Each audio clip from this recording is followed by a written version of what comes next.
আচ্ছা আসি। আমি শুরু করতেছি। তোমাদের কোয়েশ্চেন থাকলে অবশ্যই আমাকে কোয়েশ্চেন করবা আর মাঝে মাঝে একটু রেসপন্স করবা, হ্যাঁ? যে আমরা মিটিং এ আছি যেহেতু রেসপন্স করে আমি যেন বুঝতে পারি তোমরা শুনতেছো। আচ্ছা এটা আসল কোথায় খ নাম্বারে আসে। এখান থেকে এমসিকিউ আসে, এমসিকিউ আসে আর হচ্ছে ম্যাথ খুবই কম আসে। লাক যদি খুবই খারাপ থাকে এই কোয়েশ্চেনটা গ নাম্বারে আসতে পারে। আশা করতেছি আসবে না। খ এবং এমসিকিউর জন্য পারফেক্ট না। আচ্ছা প্রথমে আসে হচ্ছে গিয়ে রক্ত, ব্লাড। আমাদের যে দেহে যে রক্ত থাকে, রক্তের পিএইচ কারো কি জানা আছে রক্তের পিএইচ এর ভ্যালু কত? যদি তোমাকে এভারেজে একটা মান বলা থাকে কোয়েশ্চেনে রক্তের পিএইচ কত তুমি অবশ্যই এটা দেখাবা। আমাদের রক্তের পিএইচ হচ্ছে 7.4। এর মানে কি আমাদের রক্ত হচ্ছে কিছুটা ক্ষারীয়। এমসিকিউটা আসে মাঝে মাঝে যে আমাদের রক্ত ক্ষারীয় না অম্লীয়। আমাদের রক্ত হচ্ছে হালকা স্লাইটলি হচ্ছে গিয়ে ক্ষারীয়। ঠিক আছে? এটা তো হচ্ছে পিএইচ এর এক্সাক্টলি ভ্যালু। এখন এক্সাক্ট পিএইচ কখনো হচ্ছে একদম ফিক্সড পিএইচ কখনো হচ্ছে মেইনটেইন হয় না। রক্তের পিএইচ একটা সীমা আছে যে এত সীমা থেকে এত সীমার মধ্যে হচ্ছে গিয়ে রক্তের পিএইচটা উঠানামা করে। রক্তের পিএইচ এর সীমাটা কত? রক্তের পিএইচ সীমা এরকম একটা ভ্যালু আছে 7.35 থেকে হচ্ছে 7.45, মোটামুটি এই রেঞ্জের মধ্যে হচ্ছে আমাদের পিএইচ থাকে। আমরা যত ধরনের খাবার খাই না কেন, এসিডিক খাবার ক্ষারীয় খাবার যাই খাই আমাদের পিএইচ কখনো এটা থেকে বাড়ে না। আর অর্থাৎ কি আমাদের রক্ত যেটা করতে পারে ইট সেলফ ও তার পিএইচ পরিবর্তনটাকে বাধা দিতে পারে। এই কারণে রক্তকে আমরা বলতেছি একটা বাফার দ্রবণ। ঠিক আছে? রক্ত বাফার দ্রবণ যদি না হিসেবে কাজ করতো, আমাদের ব্লাড যদি বাফার দ্রবণের মতো না কাজ করতো তাহলে অসুবিধাটা কোথায় হতো? ধরো যদি কখনো এরকম হয় আমাদের রক্তের পিএইচটা বেড়ে গেছে, তুমি পানি ঠিকমতো খাইতেছো না, তোমার ধরো হচ্ছে এসিডিক খাবার বেশি খাওয়া পড়তেছে, ক্ষারীয় খাবার বেশি খাওয়া পড়তেছে, আমাদের রক্তের পিএইচটা দেখা যায় ওদের বাড়তে বাড়তে বাড়তে 7.45 এর দিকে চলে আসে। যদি কখনো রক্তের পিএইচ এর মানটা এরকম একটা কথা আছে বায়োলজিক্যাল ভাষায়, যে কখনো যদি আমাদের ব্লাডের পিএইচ 0. ধরো 5, হ্যাঁ এইটুকু পরিমাণ হচ্ছে কম বেশি হয়, তখন হচ্ছে মানুষের মৃত্যু অবধারিত, এরকম একটা কথা আছে। ঠিক আছে? কত ছোট একটা ভ্যালু আর কি। যদি কখনো এরকম হয় আমাদের রক্তের পিএইচ এর ভ্যালুটা, রক্তের পিএইচ এর এই মানটা যদি 7.45 থেকে যদি বেশি হয়ে যায় কোনো কারণে, হ্যাঁ? তখন আমাদের দেহে যে রোগ ক্রিয়েট হয় এটাকে আমরা বলি হচ্ছে, যদি 7.45 থেকে বেশি হয় তখন একটা রোগ সৃষ্টি হয় আরকি, এটাকে আমরা বলি হচ্ছে অ্যালকালাইসিস। ঠিক আছে? অ্যালকালাইসিস না, আসলে এটাকে লিসিস বলে, অ্যালকালিসিস বলে। লাইসিস বলে LY, ওই লাইসিস মানে অন্য জিনিস। হ্যাঁ? সেম ভাবে যদি কখনো যদি আমাদের এরকম হয় যে ব্লাড বাফার সিস্টেমে পিএইচ এর ভ্যালু, এই পিএইচ এর মানটা যদি ছোট হয়ে যায় কত থেকে 7.35 থেকেও যদি ছোট হয়, তখন আমাদের রক্তে যে প্রবলেম দেখা দেয় সেটাকে আমরা বলি হচ্ছে অ্যাসিডোসিস। AC okay, acidosis. ঠিক আছে? এগুলো এমসিকিউর জন্য আরকি। বায়োলজিতে তোমরা এগুলো অনেক বেশিবার পড়বা। আমাদের রক্তের পিএইচ মোটামুটি এই ২ টা মানের মধ্যে হচ্ছে আবদ্ধ হচ্ছে গিয়ে থাকে। আচ্ছা। তাইলে রক্ত ইটসেলফ কেমন প্রকৃতির? রক্ত ইটসেলফ হচ্ছে ক্ষারীয় প্রকৃতির। রক্ত হচ্ছে বাফার সিস্টেমের মতো কাজ করে। এখন আসে হচ্ছে রক্ত যেহেতু ইটসেলফ একটা বাফার, রক্তের মধ্যে কয় ধরনের বাফার আছে? আমাদের রক্তের মধ্যে হচ্ছে ৩ ধরনের বাফার সিস্টেম কাজ করে। কথা ক্লিয়ারলি না শুনলে একটু কাইন্ডলি বলবা। রক্তের মধ্যে ৩ ধরনের বাফার সিস্টেম কাজ করে। ৩ ধরনের বাফার কাজ করে। তোমরা কি শুনতে পারতেছো? জি ভাইয়া। ওকে, গুড। আচ্ছা, এখন ৩ ধরনের বাফার কি, কি? এমসিকিউর জন্য। এই পয়েন্টগুলো হচ্ছে এমসিকিউর জন্য, আমি বলব যে কোনটা খ নাম্বার, আমি কোয়েশ্চেন সব লিখে দিব। আচ্ছা, নাম্বার 1 রক্তের মধ্যে ৩ ধরনের বাফার আছে। নাম্বার 1 প্রথম বাফারের নাম হচ্ছে বাইকার্বনেট বাফার। রক্তের সবচেয়ে ইম্পোর্টেন্ট বাফারটা হচ্ছে গিয়ে bicarbonate buffer. Bicarbonate buffer system. তোমরা চাইলে আমার সাথে সাথে উঠাইতে পারো। আর এমনি পিডিএফটা আমি দিয়ে দিব আছে ক্লাস শেষে। ঠিক আছে? বাইকার্বনেট বাফার সিস্টেম, এটা সংজ্ঞাটা কিভাবে দেখায় এটাকে আমরা এভাবে দেখাই। H2CO3 কার্বনিক অ্যাসিড এবং হচ্ছে সোডিয়াম বাইকার্বনেট, এই ২ টা মিলে H2CO3 কার্বনিক অ্যাসিড এবং হচ্ছে আমাদের সোডিয়াম কার্বনেট, হ্যাঁ? Sodium bicarbonate, actually carbonic acid অনুমোদিত কার্বনেট না, বাইকার্বনেট। এই ২ টা মিলে আসলে আমাদের বাইকার্বনেট বাফার সিস্টেম কাজ করে। নাম্বার 2, রক্তের মধ্যে আরো একটা বাফার আছে। সেটা হচ্ছে গিয়ে আন্তঃকোষীয় ফসফেট বাফার। কথাটা একটু এমনি মনে রাখবো। আন্তঃকোষীয় আন্তঃকোষীয় ফসফেট বাফার। তার মিনস ফসফেট টাইপের এক ধরনের বাফার কাজ করে। আন্তঃকোষীয় মানে এখানে একটা এমসিকিউ কিন্তু ক্লিয়ার হয়ে গেছে। দ্যাট মিনস ফসফেট বাফারটা রক্তের কোন জায়গায় কাজ করে? কোষের ভিতরে। আন্তঃকোষের মধ্যে। তাই এমসিকিউতে যদি আসে আন্তঃকোষীয় কোষের মধ্যে কাজ করে কোন বাফার সিস্টেম রক্তে? Phosphate buffer. আচ্ছা, এমসিকিউতে মাঝে মাঝে এরকম লিখতে পারে নিচের কোনটা রক্তের মধ্যে কাজ করে? সো ফসফেট বাফার না লিখে হইতে পারে সংকেত লিখা আছে। ঠিক আছে? সো কিরকম হইতে পারে?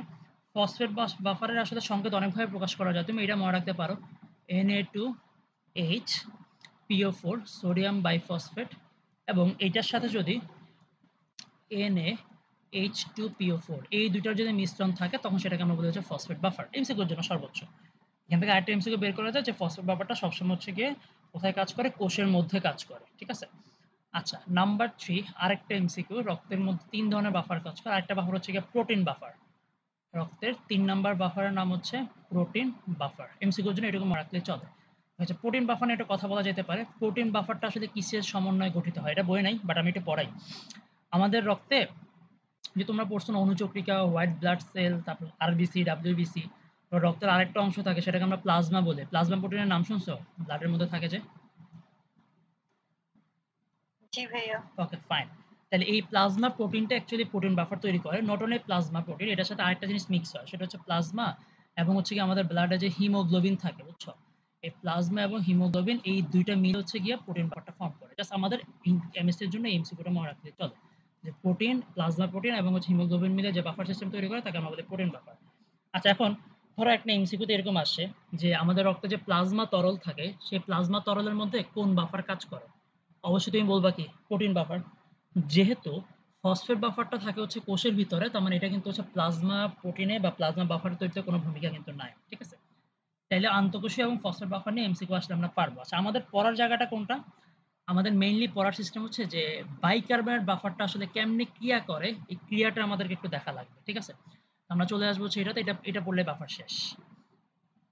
আচ্ছা, আসবো হচ্ছে বাইকার্বনেট বাফার ক্রিয়া। এইটা আমাদের জন্য ইম্পর্টেন্ট। পরীক্ষায় যদি খ নম্বরে আসে বা গ নম্বরে ব্যাখ্যাও যদি কখনো চলে আসে, আসবে হচ্ছে বাইকার্বনেট বাফার। কারণ বাকি দুটো আমাদের খুব বেশি ডিটেইলস এ নাই, ওগুলো একটু বায়োলজিক্যাল পড়াশোনা আরকি। আচ্ছা, বাইকার্বনেট বাফার ক্রিয়া। আমরা লাস্ট দিন গত ক্লাসে বাফার ক্রিয়া কিন্তু পড়ে আসি, যারা গত দিনের first batch, second batch offline ক্লাসে ছিলাম। বাফার ক্রিয়াটা কি ছিল? যে হচ্ছে বাফার এমন একটা সিস্টেম ভাবে কাজ করে যে ও যেটা করে, ওকে যদি আমি সামান্য পরিমাণ এসিড বা সামান্য পরিমাণ ক্ষার যদি যুক্ত করি ওর মধ্যে, ও যেটা করতে পারে ওর পিএইচ পরিবর্তনটাকে বাধা দিতে পারে। এটাকে আমরা কি বলি? এটাকে আমরা বাফার ক্রিয়া বলতাম না? তার মানে আমাদের রক্তও সেম কাজটা করতে পারে। রক্তের মধ্যে মেইন বাফারটা হচ্ছে বাইকার্বনেট বাফার।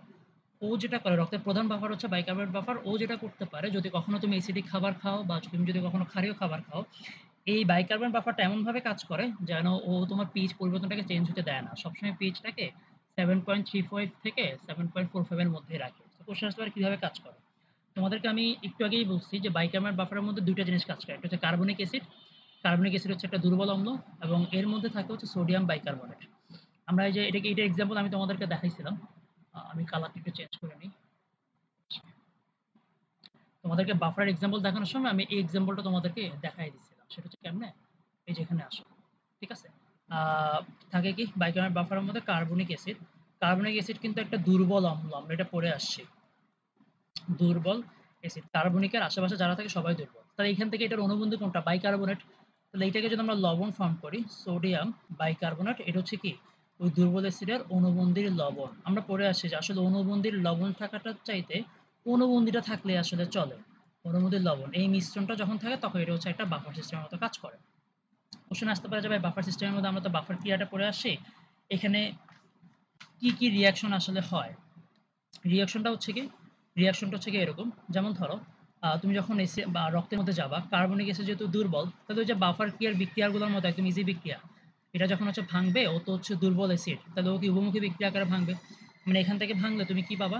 তুমি সবার প্রথমেই একটা পাবো হচ্ছে গিয়ে H+ এবং হচ্ছে পাবো হচ্ছে একটা বাইকার্বনেট HCO3 মাইনাস।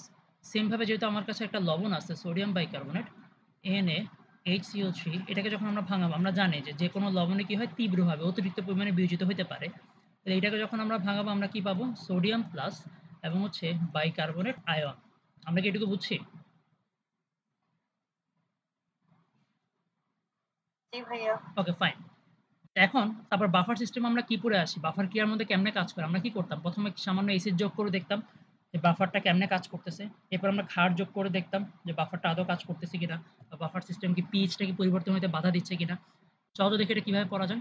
এটাকে হচ্ছে এভাবে পড়া যেতে পারে। একটু আবার একটু আসি। ধরো, ভাইয়া, হ্যাঁ, বলো। সেকেন্ডটাতে হচ্ছে মুখোমুখি চিহ্ন হইল না কেন? আচ্ছা, এটার কারণ হচ্ছে সেকেন্ডটা হচ্ছে কি আমাদের লবণ, ওটা কিন্তু কোনো অ্যাসিড না।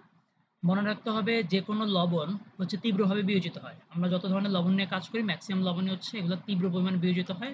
আর তীব্র বিয়োজন হলে সেটা কখনো উভমুখী সাম্য অবস্থা ক্রিয়েট করে না। সেটা সবসময় একমুখী অবস্থা ক্রিয়েট করে। বোঝা গেছে? জি ভাইয়া। আচ্ছা, এখন হচ্ছে বাফার ক্রিয়াটা আমরা ব্যাখ্যা করব কিভাবে? ওই যে আমরা বাফার ক্রিয়া ব্যাখ্যা করতে কি করতাম? সামান্য এসিড যোগ করতাম, সামান্য ক্ষার যোগ করতাম। তাহলে চলো আমরা ধরো এটা হচ্ছে রক্ত। ধরো তুমি এসিডিক খাবার খাইছো। তার মানে তুমি কি করছো? তুমি কি করছো? রক্তের মধ্যে এসিডের পরিমাণ বেড়ে গেছে। তাই তুমি লিখো সামান্য এসিড যোগ করি। অবশ্যই কথাটা মনে রাখতে হবে সামান্য। আমি কিন্তু তোমাকে এক্সাম্পলের কথা বলছিলাম। যে গল্প শুনাইছিলাম না? ইন্ডিয়া এবং হচ্ছে নেপাল এবং চায়নার গল্প। ব্যাপারটা ওরকম আরকি যে এখানে বেশি পরিমাণ হচ্ছে যোগ করা যাবে না। অল্প যোগ করতে হবে। বেশি যোগ করলে সেটা অবশ্যই পিএইচটাকে পরিবর্তন করবে। তখন আসলে বাফার সিস্টেম আর কাজ করে না। ঠিক আছে? আচ্ছা, তাহলে সামান্য অ্যাসিড যোগ করি। দেখি যোগ করলে কি হয়? ওকে। এখন দেখো তুমি যখন হচ্ছে এই বাফার সিস্টেমের মধ্যে সামান্য পরিমাণে H+ দিবা। ধরো বাইরে থেকে হাইড্রোজেন আয়ন দিছো। এই ধরো হচ্ছে H+, হ্যাঁ? মানে H+ তো নিজে তো পজিটিভ। ও যখন বাফারের মধ্যে যাবে, ও গিয়ে কারে খুঁজবে? ও গিয়ে খুঁজবে হচ্ছে একটা নেগেটিভ আয়নকে। তাহলে ও যখন হচ্ছে কোনো নেগেটিভ আয়নকে খুঁজবে, তুমি আসো তো এই বাফার সিস্টেমের মধ্যে তুমি একটু তাকায় দেখো নেগেটিভ আয়ন আমাদের কোনটা আছে? নেগেটিভ আয়ন আছে হচ্ছে আমাদের বাইকার্বনেট। বুঝছো? নেগেটিভ আয়ন আছে হচ্ছে বাইকার্বনেট। তার মানে এই H+টা এটাকে যখন আমি রক্তের মধ্যে দিলাম বা আমরা যখন এসিডিক খাবার খাইলাম, এই যখন বাফারের রক্তের মধ্যে যাবে, গিয়ে এই কি করে? এরকম বাইকার্বনেট আয়নের সাথে যুক্ত হয়ে কি করে? যুক্ত হয়ে হচ্ছে পুনরায় কার্বনিক অ্যাসিড উৎপন্ন করে H2CO3। ঠিক আছে? এখন দেখো তো আমি এই যে H+টা ব্লু কালার দিয়ে যে H+টা লিখছি এটা আসলে কোনটা? এটা হচ্ছে আমি অতিরিক্ত যে H+টা বাইরে থেকে দিছি। যদি এই H+টা রক্তের মধ্যে থেকে যায় তার মানে হচ্ছে ও কিন্তু pH এর মানকে বাড়ায় দিবে। কিন্তু দেখো তো ও কিন্তু রক্তের মধ্যে আর নাই। ওই H+টা গিয়ে কার্বনেটের সাথে যুক্ত হয়ে কার্বনিক অ্যাসিড ফর্ম করে ফেলছে। তার মানে H+ আকারে কিন্তু নাই। বা অ্যাসিডটা বাড়ছে তাহলে pH বাড়বে না? আমরা কিন্তু ক্লাসে পড়ে আসছি। অ্যাসিড বাড়লে কিন্তু pH বাড়ে না। অ্যাসিডটা যদি বিয়োজিত হয়ে হাইড্রোজেন আয়ন দেয় তাহলে pH বাড়ে। তাহলে এখন কোয়েশ্চেন আসতে পারে ভাই তাহলে এটা তো কার্বনিক অ্যাসিড ফর্ম করছে। এই কার্বনিক অ্যাসিডটাকে বিয়োজিত হবে কিনা? না। কার্বনিক অ্যাসিড বিয়োজিত হয় না। কার্বনিক অ্যাসিড হচ্ছে কি এটা একটা দুর্বল অ্যাসিড। দুর্বল অ্যাসিড সমান বিয়োজিত হয় না। তাহলে ভাই এটা কি রক্তের মধ্যে থেকে যায় অ্যাসিডিক ফর্মে? অ্যাসিডিক ফর্মে থাকলে তো আমাদের ব্লাডের সমস্যা হইতে পারে না। এটা আসলে সমস্যা হয় না। এই কার্বনিক অ্যাসিডটা যেটা হয় এইটা আমাদের রক্তে গিয়ে এটা একটা কাজ করে। এই কার্বনিক অ্যাসিডটা রক্তে গিয়ে রক্তের মধ্যে হচ্ছে কি হয় এটা ভেঙে যায়। এটা গিয়ে রক্তে ভেঙে পানি এবং হচ্ছে কার্বন ডাই অক্সাইড ফর্ম করে। কার্বন ডাই অক্সাইড তো গ্যাসীয়। তুমি যখন হচ্ছে নিঃশ্বাসের সাথে নিঃশ্বাস-প্রশ্বাস নিচ্ছ, ফুসফুসের সাথে কার্বন ডাই অক্সাইডটা বের হয়ে যাচ্ছে না? এই কার্বন ডাই অক্সাইড কি হয়? ফুসফুসের সাথে হচ্ছে দেহ থেকে বের হয়ে যায়। কার্বন ডাই অক্সাইড ফুসফুস দিয়ে কার্বন ডাই অক্সাইড ফুসফুস দিয়ে দেহ থেকে বের হয়ে যায়। দেহ থেকে বের হয়ে যায়। তাহলে যে কার্বন ডাই অক্সাইড বের হয়ে গেল দেহে কিন্তু আর কার্বনিক অ্যাসিড ফর্মে নাই, দেহে আছে শুধুমাত্র হচ্ছে গিয়ে পানি। তাহলে অতিরিক্ত যে হাইড্রোজেন আয়নটা আমি দেহে প্রবেশ করাইলাম, সেই অতিরিক্ত হাইড্রোজেন আয়ন কিন্তু হচ্ছে গিয়ে আমার আর রক্তের মধ্যে কিন্তু থাকলো না। সেটা পানি ফর্মে আছে বাট সেটা কিন্তু আর বিয়োজিত হয়ে H+ ফর্মে আসে নাই। তার মানে আমার কি আর H+ যেহেতু বাড়তেছে না, দ্যাট মিনস হচ্ছে আমার pH কি আর পরিবর্তন হবে কি? হওয়ার কি কোনো চান্স আছে? না।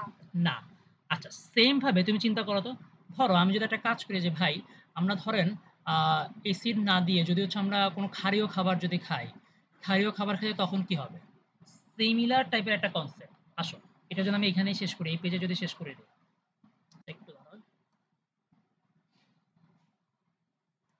ওকে, আসো। আমি এটা এই পাশে লিখতেছি। ধরো রক্ত যদি আমরা কোনো ক্ষারীয় খাবার খাই, দ্যাট মিনস যদি হচ্ছে আমরা যদি হচ্ছে OH যদি হচ্ছে যোগ করি, OH যদি হচ্ছে যোগ করি সামান্য, অবশ্যই সামান্য কথাটা লিখবা। কারণ অবশ্যই তুমি অতিরিক্ত পরিমাণে ক্ষারীয় খাবার খাও না, তাই তো তুমি মরে যাবা আরকি। ঠিক আছে? আচ্ছা, তখন হচ্ছে কি ঘটনা ঘটতে পারে? একটা মিনিট।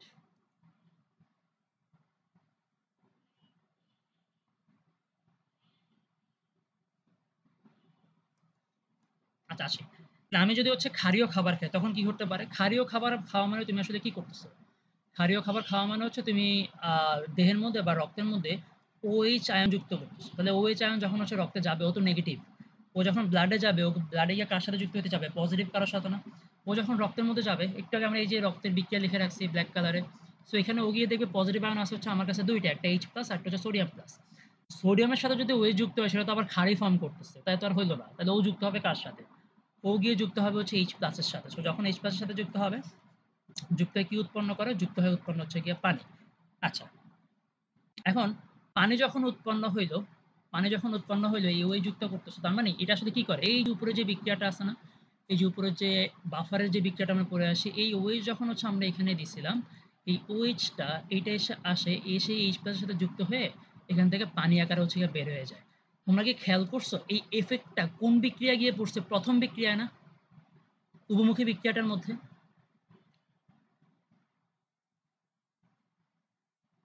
হ্যাঁ? জি ভাইয়া। তার মানে উভমুখী বিক্রিয়ায় তুমি এখন যখন OH যুক্ত করছো, ও কিন্তু H+টাকে কমায় ফেলছে। H+ যদি কমে যায় তার মানে এই বিক্রিয়ায় কি আর pH কি সেম থাকবে? সেম কিন্তু থাকবে না। কিন্তু আমাদের রক্ত যদি pH যদি সেম না রাখতে পারে তাহলে তো হচ্ছে বাফার সিস্টেম হিসেবে কাজ করবে না। তার মানে ও somehow pH এর সেম রাখতে চাইবে। দ্যাট মিনস এই যে H+ টা যেটা কমে গেছে, হ্যাঁ, এই যে OH যে H+ টাকে নিয়ে পানি বানায় ফেলছে, লাল কালার দিয়ে আমরা বিক্রিয়ার মধ্যে দেখাইছি, H+ টাকে সেম রাখা লাগবে। কেমনে সেম থাকবে? খেয়াল করো। এটা একটা উভমুখী বিক্রিয়ার মধ্যে হচ্ছে H+ টা কমে যাচ্ছে। দ্যাট মিনস উৎপাদ কমে যাচ্ছে। উভমুখী বিক্রিয়ার যদি উৎপাদ কমে যায় তাহলে এখানে সাম্যাবস্থা রক্ষা করার জন্য কি হবে? তুমি নিজেই বলো। তার মানে সাম্যাবস্থা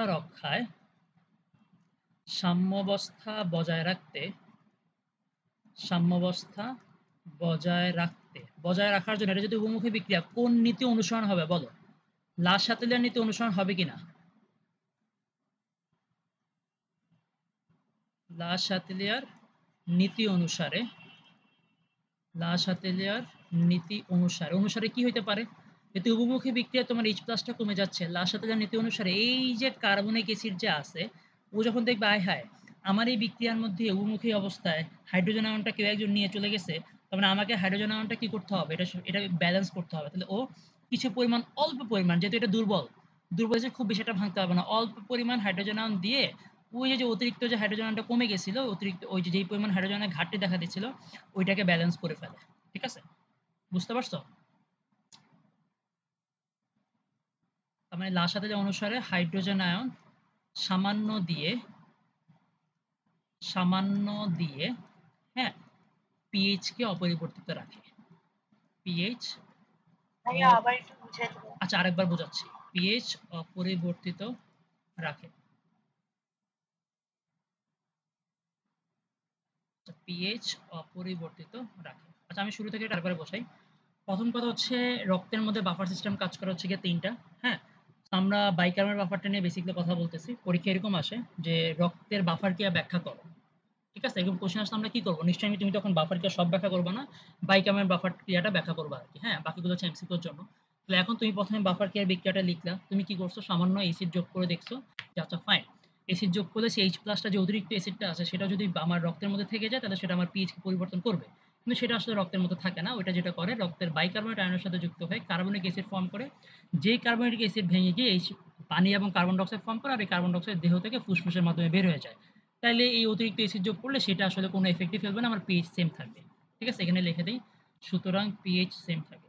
সুতরাং pH অপরিবর্তিত থাকে বা pH হচ্ছে গিয়া সেম থাকে। বোঝা গেছে? এখন তুমি যদি আবার একটা কাজ করো, ভাই আমি ক্ষারীয় খাবার খেলে তখন কি হইতে পারে? তুমি যখন হচ্ছে ক্ষারযুক্ত কোনো খাবার খাচ্ছ, OH আয়নটা গিয়ে রক্তে গিয়ে যেটা করে, H+ আয়নটার সাথে যুক্ত হয়ে পানি উৎপন্ন করে। এটা তাহলে এফেক্টটা করতেছে কোথায়? উভমুখী বিক্রিয়ার মধ্যে। যে উভমুখী বিক্রিয়া যেহেতু উৎপাদ কমে যাচ্ছে, H+ কমে গেলে তো pH পরিবর্তন হবে। কিন্তু রক্তের কাজই তো এইটা, বাফার ক্রিয়া মানে তো এটা যে OH+ টাকে পরিবর্তন হতে দিবে না। এটা কেন দেয় না? কিভাবে দেয় না? সে এই কাজটা করে। যখনই দেখে উভমুখী বিক্রিয়া H+ কমে যাচ্ছে, তাহলে উভমুখী বিক্রিয়া মানে সেখানে কি? লা-শাতেলিয়ার নীতি এপ্লাই হবে। তাহলে ওই যে উভমুখী বিক্রিয়া যদি উৎপাদ কমে যায়, বিক্রিয়া তাহলে কি করবে? উৎপাদটাকে বাড়াবে।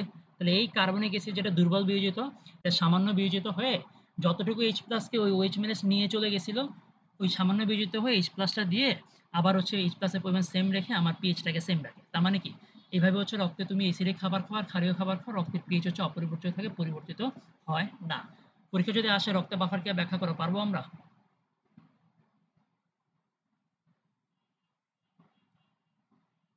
পারা কি যাবে? জি ভাইয়া। আচ্ছা ফাইন। তাহলে এই যে এই রক্তের বাফার সিস্টেম গেল, এইটা হচ্ছে খ নাম্বারে আসে, এটা আমি ক্লাসে পড়ানো বাকি রাখছি, আশা করি সবাই বুঝতে পারছো। আচ্ছা, এইটা গেল। তাহলে আমরা বাফার ক্রিয়াটা শেষ করলাম। এইবার আসে হচ্ছে কি সামনে। আচ্ছা, আমাদের মিটিংটা কিন্তু আধা ঘন্টা পর শেষ হবে। আমি তখন হচ্ছে আরেকটা লিঙ্ক দিব না, সবাই জয়েন করবা। ঠিক আছে? আমরা ২ টা মিটিং রান করবো আজকে। আচ্ছা গেল। এরপর আসো তাহলে আমরা বাফার দিয়ে একটা ম্যাথ করে ফেলি। এই টাইপের ম্যাথটা আমি গতদিনই ক্লাসে করাইছি। আজকে আমি এই টাইপের আরেকটা ম্যাথ করাই তাইলে। আমার মনে হয় এটা করাইলে আরেকটু ক্লিয়ার হবে আরকি। ঠিক আছে? ২ ব্যাচে আমার মনে আছে আমি মনে হয় ৬ টার মতো ম্যাথ মনে করে শেষ করছি। লাস্টে ওই যে দুর্বল অ্যাসিড এবং তীব্র ক্ষার মিলায় মনে হয় বাফার তৈরি হয় কেমনে, সেই টাইপের একটা ম্যাথ করছি। আচ্ছা এই টাইপের আরেকটা ম্যাথ আছে, চলো আমরা এটা করি। আমাদের আজকের জন্য সিকিউ নাম্বার 1। তোমরা কি সিকিউটা দেখতে পারতেছো? জি ভাইয়া। Okay fine. আচ্ছা এই জায়গাটায় খেয়াল করো হচ্ছে কি দেওয়া আছে। প্রথম কথা হচ্ছে 3টা পাত্র বলা আছে। এই 3টা পাত্রের মধ্যে প্রথম পাত্রের মধ্যে বলা আছে HA নামে কিছু একটা। তো তোমাদেরকে কিন্তু আমি অলরেডি চেনাইছি। এই যে যদি পরীক্ষা মাঝে মাঝে থাকে এগুলো আসলে কাদের বোঝায়? এসিডকে বোঝায়। দ্বিতীয় পাত্রে দেখো BOH3, তার মানে এটা একটা ক্ষার। সেম ভাবে তৃতীয় পাত্রে যেটা জেড পাত্রে বলতেছে এখানে HC আছে। সি মানে ওই যে এসিডের অ্যানায়নটা এইচ আছে যেহেতু, তার মানে এটা একটা এসিডকে বোঝাইতেছে। আমরা জানি না কোন এসিড, যে এসিডই হোক না কেন। আচ্ছা প্রত্যেকটা পাত্রের মধ্যে দ্রবণগুলোর আয়তন ঘনমাত্রা বলা আছে। সেকেন্ড পাত্রটার কথা ওয়াই। ভাইয়া হ্যাঁ, খাটটা কিভাবে চিনবো? বুঝি না ভাইয়া। খাটটা কিভাবে চিনবো? ওই যে OH আয়ন আছে ক্ষারের মধ্যে, বেসিক একেবারে, ঠিক আছে? H থাকলে অ্যাসিড, OH আয়ন থাকলে হচ্ছে গিয়ে ক্ষার। বোঝা গেছে? বুঝতে পারছো?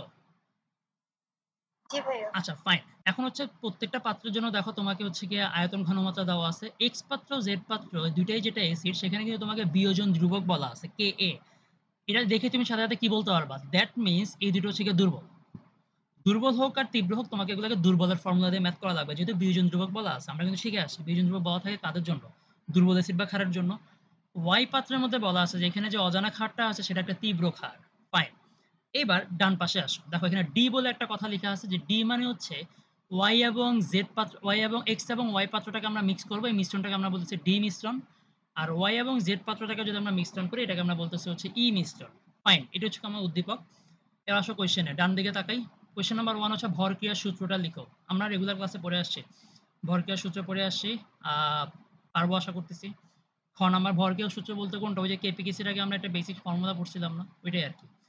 খ নাম্বার কোয়েশ্চেন। আচ্ছা এই চ্যাপ্টারে কেপিকেসির পার্টটা থেকে দুইটা খ নাম্বার আমাদের জন্য ইম্পর্টেন্ট। একটা হচ্ছে গিয়ে আমি যে সামনে অ্যাড করছি আর কি কোনো একটা সিকুর মধ্যে। একটা হচ্ছে কি ওই যে আমরা ক্লাসে পড়ছিলাম, মনে আছে কিনা, যে সাম্যধ্রুবক কখনো শূন্য বা অসীম হয় না। এটা একটা খ নাম্বার। আরেকটা হচ্ছে সাম্যাবস্থা গতিশীল, এটা আমরা পড়ে আসছি। বাইরে থেকে দেখলে মনে হয় সাম্যাবস্থা স্থির, বাট অ্যাকচুয়ালি সাম্যাবস্থা হচ্ছে গতিশীল অবস্থা। ঠিক আছে? সাম্যাবস্থা যে গতিশীল, এইটা খ নাম্বারে আসে, যে ব্যাখ্যা করো কিভাবে সাম্যাবস্থা গতিশীল, তুমি কেমনে বুঝো, প্রমাণ করো। ঠিক আছে? আচ্ছা এইটার অ্যান্সারটা হচ্ছে আমি আধা ঘন্টা পরে ক্লাসটা শেষ হলে গ্রুপে দিয়ে দিব রে। এটা আমি এখানে আর পড়াবো না, ঠিক আছে? অ্যান্সারটা দিয়ে দিব, হাজারিন স্যারের বইতে খুব সুন্দর করে অ্যান্সারটা লেখা আছে। একটু ব্যাখ্যামূলক অ্যান্সার। আমি অ্যান্সারটা দিয়ে দিব, যদি কেউ না বুঝো তারপরও আমাকে নেক্সট দিন ক্লাসে জিজ্ঞেস করে, অফলাইন ক্লাসে আমি বোঝাই দিব। আমরা আসি হচ্ছে আমাদের গ এবং ঘ নাম্বার কোশ্চেনের ম্যাথ। এই টাইপের ম্যাথ আমরা ক্লাসে সলভ করছি, চলো আমরা এটা প্র্যাকটিস করে ফেলি, দেখি এটা করলে মোটামুটি বাফার হয়ে যাবে আর কি। বলছে এক্স দ্রবণের পিএইচ। আচ্ছা এক্স দ্রবণটা কিন্তু কোনো মিশ্রণ, এটা জাস্ট সিম্পল একটা দ্রবণ। আমরা যদি গ নাম্বারে আসি, গ নাম্বারে যদি হচ্ছে আমরা সলিউশনে আসি, আসা হচ্ছে গিয়ে সলিউশন।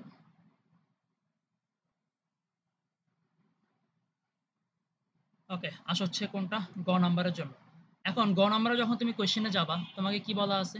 বলছে এইচ এ নামে কোনো একটা হচ্ছে অ্যাসিড, যেটাকে তুমি বিয়োজন করো, যেহেতু দুর্বল অ্যাসিড তার মানে তুমি কি করবে? উভমুখী বিয়োজন করবা। তুমি পাবো হচ্ছে এইচ প্লাস এবং কি পাবা? এ মাইনাস পাবা। তোমাকে এখানে কোয়েশ্চেনে এদের জন্য ভলিউম বলা আছে 200 মিলিলিটার, যদি আমার ভলিউম কাজে লাগে আর কি। আমার জন্য কনসেন্ট্রেশন ঘনমাত্রা বলা আছে 0. হচ্ছে গিয়ে 1 মোলার, এবং বিয়োজন ধ্রুবক কে এর ভ্যালু আমাকে বলা 1.8 ইন্টু 10 ইনভার্স হচ্ছে গিয়া 6। বলছি এটা পিএইচ বের করতে, পিএইচ বের করতে আমার হাইড্রোজেন আয়নের ঘনমাত্রা লাগবে। আমরা পড়ে আসছি দুর্বল অ্যাসিডের জন্য আদি ঘনমাত্রা কি করে? ইনিশিয়াল সি ধরি, এইচ প্লাসের জন্য 0, অ্যানায়নের জন্য 0। এরপরে এরপরে যদি আমরা বিয়োজনকে ওই যে সি আলফা ধরতাম, মনে আছে? তাহলে এখানে যদি সি আলফা হয়, এখানে হবে কি? C alpha. এখানে হবে কি? C alpha. তোমরা কিন্তু এটা পড়ে আসছো। তাহলে এখান থেকে আমরা অসওয়াল্ডের সূত্র প্রমাণ করছিলাম না? হ্যাঁ, তারপর হচ্ছে আমরা যেটা দেখে আসি, সুতরাং কি লেখা যায়? সুতরাং হাইড্রোজেন আয়নের ঘনমাত্রা সমান হচ্ছে কি? C into alpha. ঠিক আছে? Okay fine. আমরা আরেকটা জিনিসও পড়ছিলাম এই জায়গায়, যে অসওয়াল্ডের সূত্র আমাকে কি বলে? যে বিয়োজন ধ্রুবক কে এ সমান হচ্ছে সি ইন্টু আলফা স্কোয়ার। এটাকে আমরা পড়ছি সবাই?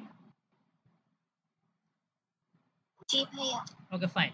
তাহলে তুমি যদি এই জায়গাটায়, এই যে এখানে খেয়াল করো তো, তুমি যদি আলফার জায়গায় এই কে আর সি টা যদি বসায় দাও, তোমাদের মনে আছে? এটা যদি এখানে বসায়, আমরা কিন্তু পড়ে আসছি, এটা এরকম, এই ফর্মুলা এরকম দাঁড়ায় না? রুট ওভার কে এ ইন্টু কিন্তু সি। আমরা কিন্তু এগুলো ক্লাসে পড়ে আসছি, ঠিক আছে? আরও চাইলে পরিবর্তন করা যায়, উপরেও যদি কে এ নিয়ে আসি, নিচে যদি আমরা আলফা নিয়ে আসি, তাহলে এটা কিন্তু হচ্ছে এরকম এসে দাঁড়ায়, আমরা এটা পড়ছি। এখন ভাই এটা কেন লিখলাম? দেখো তো এই কোয়েশ্চেনটার মধ্যে আমাকে দুর্বলেসের যেহেতু পিএইচ বের করতে বলছে, দেওয়া আছে কি? কে এর ভ্যালু বলা আছে এবং হচ্ছে ঘনমাত্রা বলা আছে। তাহলে আমি কি সি আলফা দিয়ে করব না রুট ওভার কে এ ইনটু হচ্ছে সি দিয়ে করব? কে এ ইনটু হচ্ছে সি দিয়ে করবা, ঠিক আছে? তাহলে পিএইচ এর মধ্যে আসো, পিএইচ সমান কি লিখবো? মাইনাস লগ অফ হাইড্রোজেন আয়নে কি বসাবা? ঘনমাত্রা বসাবা, ঠিক আছে? তাহলে এখানে বসাও মাইনাস লগ অফ হাইড্রোজেন আয়নের ঘনমাত্রার জায়গায় তুমি কি বসাবা?